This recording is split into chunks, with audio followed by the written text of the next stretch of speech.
Lorenzo Bini-Smaghi, who just stepped off of the European Central Bank board, now at Harvard, now can speak more freely about what he thinks needs to happen. And everybody listens to him. Here's what he says in the FT today.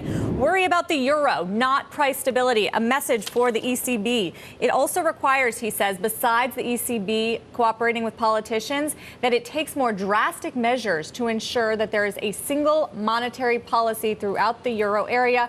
Price stability is not in danger right now. The euro might be. The bottom line, one monetary policy is not working. He says the ECB, more specifically, needs to push the liquidity into the system in a large amount to catalyze private financial flows. And tangentially to this goes to what Carl Weinberg said yesterday. Folks, see this at Bloomberg TV Plus. Dr. Weinberg's interview yesterday on drastic measures. That's what we're hearing from Bini-Smaghi and from Weinberg. Right. And the Bini-Smaghi view here is that, yes, the politicians are going to need to move and they're going to need to take their own measures to try to solidify the fiscal position of these countries.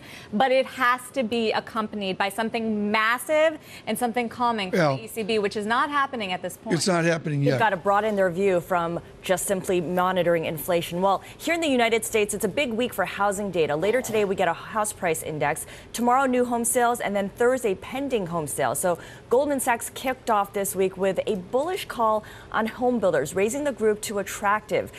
They say that there have been false starts in housing before, but this time is different because you don't have government policy like the home buyers, I should say, tax credit. So Joshua Pollard writes that the increases in volumes and prices that we are witnessing currently and forecast to continue are driven by favorable fundamentals, lower supply, higher jobs, household formation, and therefore are more sustainable. I would note Robert Wettenhall at RBC Capital Markets out front on that. And his point is a lot of the price action in the home builders is possibly already occurred. All the good news is out there. Well, Goldman still sees more gains ahead for the prices. They also say, here's what's interesting, job growth in 2011 and the first half of 2012 supports about 200,000 more new homes without any further job ads. So the economy doesn't even need to add more jobs, and we still need to catch up in terms of homes.